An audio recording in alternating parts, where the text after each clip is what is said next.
María Rut Kristinsdóttir, sérfræðingur og starfsmaður dómsmálaráðuneytisins er sest hjá mér. Velkomin María. Sem að ræða þessar tillögur meðferð kynferðisbrota innan réttarvörslukerfisins. Þið voru að skila þessu af ykkur, þú og samráðshópurinn sem þú stýrðir bara núna þessar mundir og áhugavert þetta kemur einhvern veginn inn í miðja þessa MeToo-byltingu, svona það sem var verið að vekja athygli á kynferðislegri áreitni og ofbeldi sem að konur verða fyrir bara mjög mikið og það var svona umfangið mikið. Segðu mér aðeins svona, byrjum á þessum tillögum, segðu mér aðeins hvað er í þessu, hvað getum við séð breytast ef að farið verið að þessum tillögum? Já, sko þessi vinna á í raun og veru sína rætur að rekja alveg allt til 2010. Þá að fara í svona víðamiklar rannsóknir á málaflokknum og svona mjög mikilvægt að hafa það til grundvallar þegar farið er út í svona aðgerðaráætlun. Og í mars 2016 skipuðu við þennan hóp og í þessum samráðshóp standa í raun og veru allir fulltrúar réttarvörslukerfisins.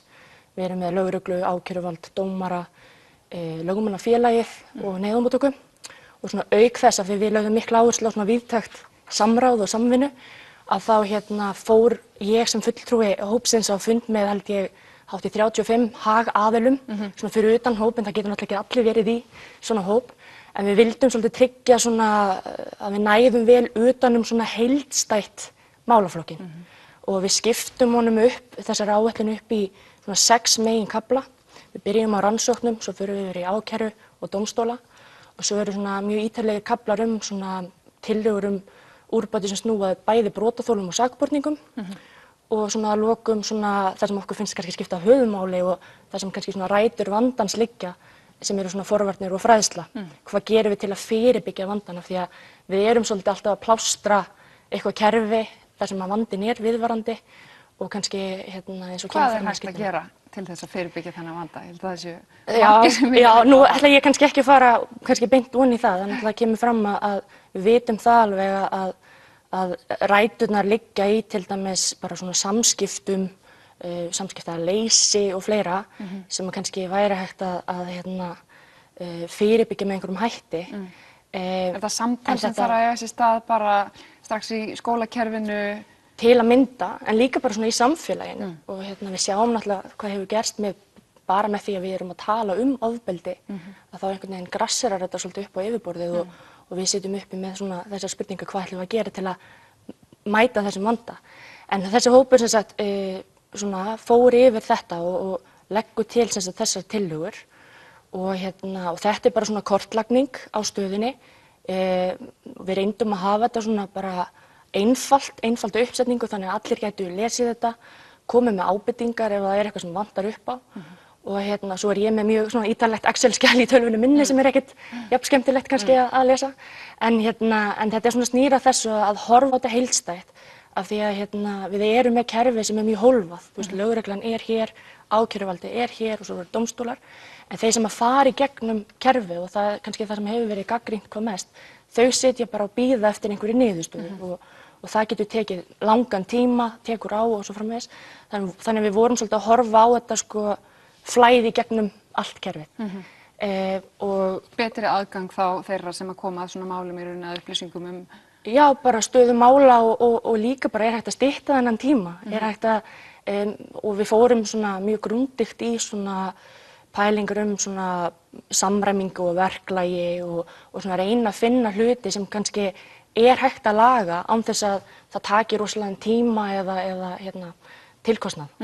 Þannig að við í raun og veru það sem við gerðum var að við vorum með einhverja 10 úrbótatillagna á borðinu og svo náttúrulega þegar svona hópur sest niður þá koma fullt af öðrum hugmyndum og svo vorum við bara með post-it með hana að svona flokka þetta svolítið niður og reyndum svona, það kemur fram í skýrslunni, reyndum að skipta þessu svona upp eftir því hversu mikilvæg aðgerðin er og hversu mikil úrvinnsla þarf að fara í hana. Já, þetta eru tillögur sem annars vegar geta komið til framkvæmda strax og hafa nú þegar í raun og veru komið til framkvæmda og svona meðan við vorum að vinna þetta þá reyndum við svolítið að nýta tíman að byrja strax á því sem hægt er að laga og það er svona svolítið bara undirstofnanir sjálfar sem að taka það til sín.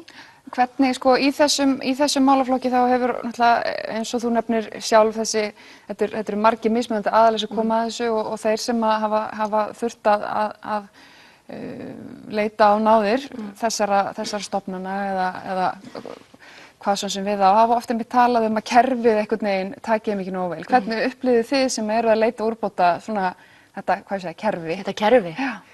Eru allir að vilja gera þar til þess að Já, ég get allavega sagt það fyrir mitt leyti að ég náttúrulega kem inn í þessa vinnu og hafði áður verið einmitt í svona þessari grasróta vinnu og var í druslugöngunni lengi og svona. Já, druslugönguna. Já, mikið rétt. Og þannig ég hafði svolítið með þessa sömu sýn kannski, þú veist, og þekkti ekki alveg nægilega vel til málun eða svona hvernig einmitt þetta kerfi í alvörunni og það hefur verið ofboðslega lærdómsríkt og gaman að sjá einmitt bara viljan og fagmennskuna og einmitt ég hef ekki ennþá búin að fara á svona marga fundi, ekki ennþá lent í því að þurfa einhvern veginn að sannfæra einhvern að það þurfi að gera einhverja bragarbót. Það eru allir sammála það, það vilja allir gera betur og ég held að það kannski verður bara að segjast eins og að ég allavega lent aldrei í neinni mótstöðu og allir sem vinna í þessum málaflokki að gera það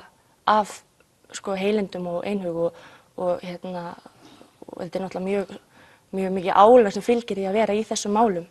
Þannig að það líka svona spurningar sem við veltum upp svona hvernig við getum líka bætt svona bara vinnuumhverfi og svoleiðis sko. Þannig að þetta svona eins og ég segi, svolítið svona reynum svolítið að horfa á þetta heildstætt og ekki fara ofan í þessa rörsýn sem að við lendum oft í og já. Mig langar að spyrja það eins að því að sko þú veist eins og segir fyrrverandi talskona druslugöngunnar og kemur varst virk í grasrótarstarfi og náttúrulega sjálf lent í svona reynslu, erfið reynslu sem hún sagði frá í mjög áhugaverðu og góðu viðtali á sínum tíma. Þú ert af þessari kynslóð sem að með fullri virðingu fyrir feministu sem að undan hafa komið sem að sko svo sannarlega unnu sína vinnu og komu mörgum góðum málum á dagskrá að þá náttúrulega einhvern veginn virðist einhvern veginn sem að sé, svo ég leyfi mér að segja það bara, mikill skítur að fljóta upp á yfirborðið þessar mundir og því kynslóð hefur náttúrulega svo sem verið dugleg við að hafa hátt. Hvernig slær svona enn eitt svona samfélagsmiðla átaki sem þetta MeToo þig?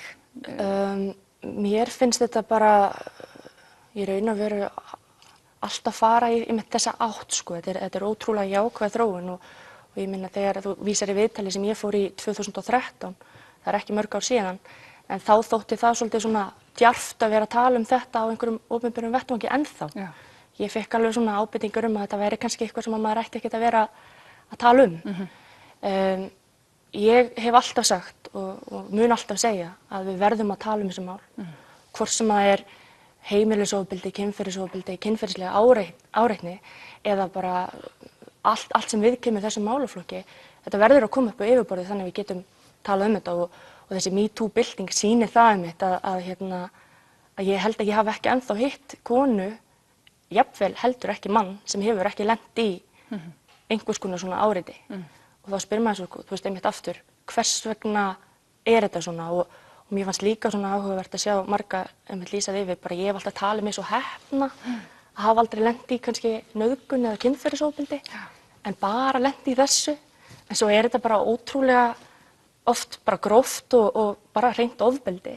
Þannig að ég held einhvern veginn að þessi tíma sem við erum í núna eru allavega að búa til plattform fyrir fólk að tala þessu hluti og Ég ætla einmitt bara að enda því að spyrja þig, finnurðu fyrir breytingum á samfélaginu, finnst þér baráttan vera að skila ykkur? Já, klárlega. Og einmitt aftur fagaðilarnir sem ég vinn með tala líka breytt viðhorf inn í kerfinu og samfélagið sjálft. Ég meina, kynslóðin sem koma á undan okkur höfðu ekki tækifæri til að tala þessu hluti eins og við fáum að gera og við verðum líka að muna eftir þeim. Þannig að ég held einhvern veginn að við séum á réttri leið. Já. María Rut Geirsdóttir, takk fyrir komuna. Við höfum þetta þá ekki lengri í bíli, við verðum hérna viku liðinni með formenn þeirra flokka sem að komast inn á Alþingi eftir kosningarnar á laugardaginn. Verið sæl.